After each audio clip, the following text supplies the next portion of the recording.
저는 4년 전에 처남댁을 처음 뵙게 되었습니다. 그리고 사실 처남댁과 저와는 1년 넘게 몰래 만남을 가져오고 있네요. 일단 과거 이야기부터 시작하겠습니다. 처남은 결혼할 여자라며 우리 집에 아가씨를 한 명 데리고 왔었습니다.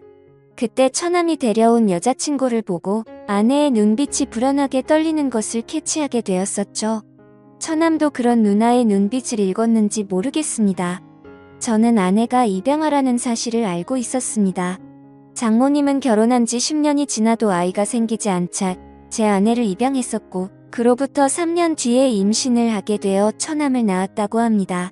어릴 적부터 둘의 사이는 누구보다 끈끈했다고 하더라고요. 아무튼 아내가 정성껏 차린 식사를 함께하면서 처남 댁이 될 여자를 조용히 바라봤습니다. 다소곳하게 다리를 모으고 앉아서 얌전하게 식사를 하는 처남 댁은 너무 순진해 보이고 예뻐 보였습니다. 하지만 어색한 시간이 조금 지나고 보니 성격은 매우 쾌활했습니다. 그 자리에서의 만남이 쉬운 자리는 아니었지만 이런저런 이야기를 나누다 보니 조금 편해진 느낌이 들었습니다. 처남 댁은 제게 맥주를 따라주었고 저는 묘한 기분이 들면서 이상하게도 처남 댁에게 관심이 가기 시작했습니다. 처남은 지금 다니고 있는 회사에서 처남 댁을 만나서 결혼 준비를 하였고 우리 네 사람은 곧잘 어울려 다녔습니다.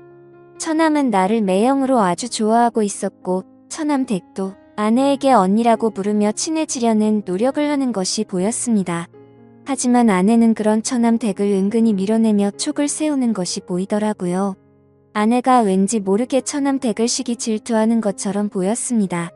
지나가는 말투로 처남 댁에게 왜 그렇게 쌀쌀 맞게 대하냐고 물어봤더니 그 후로는 태도가 돌변해서 더 이상 처남 댁에게 차갑게 대하지 않더라고요. 그날 이후로도 뭔가 이상한 게 느껴졌습니다. 처남과 처남 댁이 결혼하기로 한 후로 아내는 굉장히 신경이 날카로워진 것이 느껴지더라고요. 자기의 사랑스러운 남동생을 그 여자에게 뺏겼다는 일종의 질투심인가 보다 하고 넘기고 싶었는데 아내는 식탁을 치우다가도 잠이 들기 전에도 멍을 때리는 모습을 보였습니다. 그러더니 어느 날은 샤워를 마치고 침대에 갔더니 아내가 이불을 뒤집어 쓰고 울고 있더라고요. 그때는 왜 그러지 싶었습니다. 이후 처남은 많은 사람들의 축복을 받으며 결혼을 올렸죠. 아내는 처남을 사랑스러운 눈빛으로 바라보며 축하해줬고 우리 아파트 단지에 처남의 신혼집을 장만했습니다. 처남 댁은 형제가 없어서 그런지 우리 부부와 어울리는 것을 좋아해서 그런 결정을 내렸던 거죠. 결혼 전에 집을 알아볼 때 혼수를 장만할 때 집 계약을 할 때도 우리 부부와 함께하고 의지했습니다. 처남 댁은 나를 보며 고모부가 너무 의지된다고 하면서 감사 표현을 하더군요. 두 남매의 관계가 수상하다고 생각이 들 때쯤 처남 댁에게 전화가 걸려왔습니다. 우리 부부는 아직 아이가 없었지만 아이를 낳게 되면 처남 댁이 나에게 고모부라고 부르는 것이 맞기 때문에 미리 고모부라고 호칭했습니다. 반갑게 전화를 받았고 처남 댁은 나에게 할 말이 있다고 했습니다. 저는 처남 집으로 가서 얘기하면 되냐고 했더니 고모부 회사 근처에서 만나자고 했습니다. 저는 처남 댁이 왜 나를 만나자고 하는지 목소리를 듣고 조금은 감이 왔습니다. 회사 옆 커피숍에서 처남 댁을 만났습니다. 처남 댁은 나에게 미안한 기색이 역력했습니다.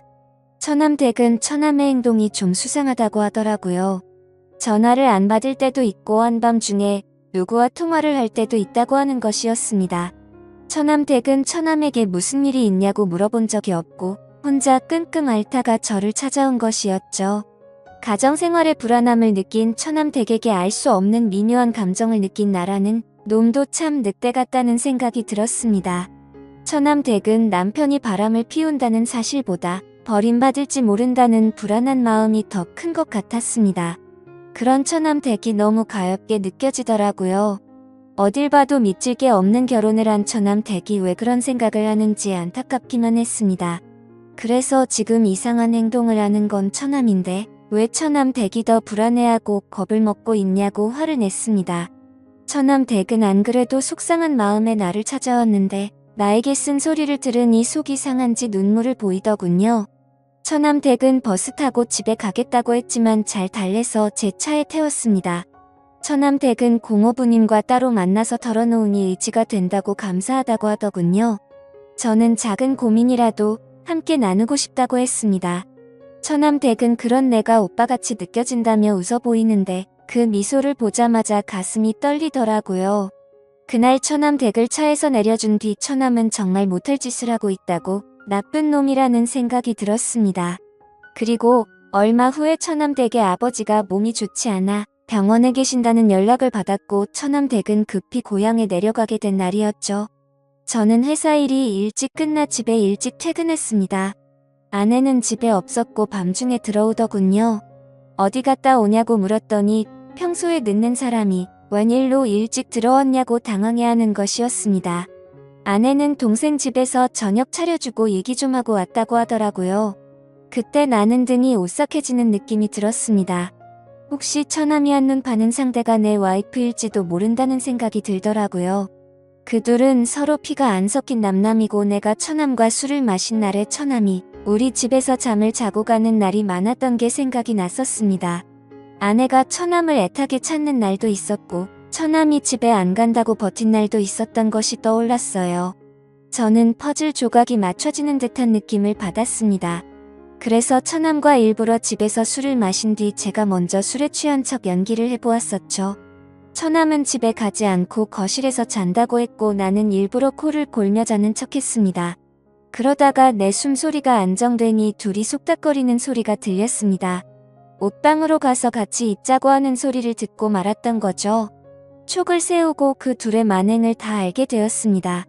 그래서 당장 들이닥칠까도 생각해봤지만 이렇게 넘어가는 건 아닌 것 같아서 증거라도 모으려고 일단 넘어가게 되었죠. 다음날 처남댁의 아버지는 병원에서 투병하시다가 돌아가셨다는 소식을 듣고 와이프와 함께 조문을 갔습니다. 처남댁은 얼굴이 퉁퉁 부어있더라고요. 너무 많이 울어서 정신을 못 차려서 우리가 좀 쉬라고 했지만 고집을 꺾지 않았습니다. 처남댁의 그런 모습이 너무 안쓰러웠지만 처남댁을 꼭 껴안고 위로해주지 못해 안타까운 마음이 들더라고요. 그렇게 아버지를 보내드린 뒤 처남댁은 한참 동안 힘들어했습니다. 우리 집에서 같이 생활을 하면 어떨까 생각도 해봤지만 그건 좀 오버하는 것 같아서 그냥 잠자코 있었죠.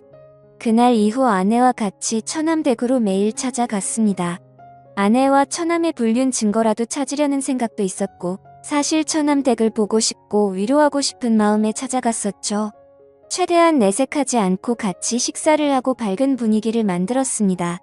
그러던 중 하루는 넷이 모여서 해물파전을 만들어서 막걸리와 함께 먹고 있었죠.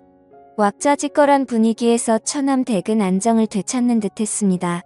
그런데 저는 아내와 처남이 서로 좋아하는 눈빛을 교환하는 것을 캐치하게 되었죠. 증거를 더 찾아야 해서 내색할 수 없었지만 이제 확실하게 알았습니다. 그리고 처남댁이 자꾸 신경 쓰이기 시작하더군요. 저도 모르게 점점 더 처남댁에 대한 마음이 커져갔고 도저히 참지를 못하고 어느 날 저녁에 연락을 했습니다. 처남댁에게 알려줄 게 있는데 처남과 아내에게는 알리지 말고 조용히 만나자고 했죠. 처남댁에게 저녁을 같이 먹자고 했고 처남댁은 흔쾌히 알겠다고 하더군요. 우리 둘은 조용한 레스토랑에서 만났고 요즘 어떻게 지내냐고 물었습니다. 아버지가 유독 자기를 예쁘게 대해줬는데 그런 아버지를 떠나보내서 슬픔이 무척 컸었다네요. 그래도 요즘은 저희 덕분에 좀 많이 나아졌다고 했습니다. 그래서 어렵게 저는 말을 꺼내고 말았죠. 사실은 아내와 처남이 친남매 사이가 아닌데 만남을 가지는 것 같다고요. 그러자 처남댁도 이 사실을 눈치챘는지 자신도 이미 알고 있었다고 했습니다. 그런데 자신도 증거물을 찾기 위해서 역겨운 생활을 이어가고 있다고 하더라고요. 그래서 처남댁과 저는 같은 상황에 처했는데 우리라도 서로에게 힘이 되자고 말했고 살면서 어려운 일 있으면 언제든 얘기하라고 했죠. 그렇게 저희는 이야기를 더 이어갔고 와인을 마시기 시작했습니다. 그런데 처남댁이 술에 취해서 그런지 눈물이 글썽거리더라고요. 그래서 저는 얼른 옆자리로 자리를 옮겼고 그녀를 토닥여 주면서 위로해 주었습니다. 그 순간 기분이 묘해졌고 저도 모르게 그녀에게 제 마음을 솔직하게 말을 했죠. 사실 처음 보는 순간부터 좋아했다고 고백을 했고 처남댁과 또 데이트하고 싶어요 라고 말을 했습니다.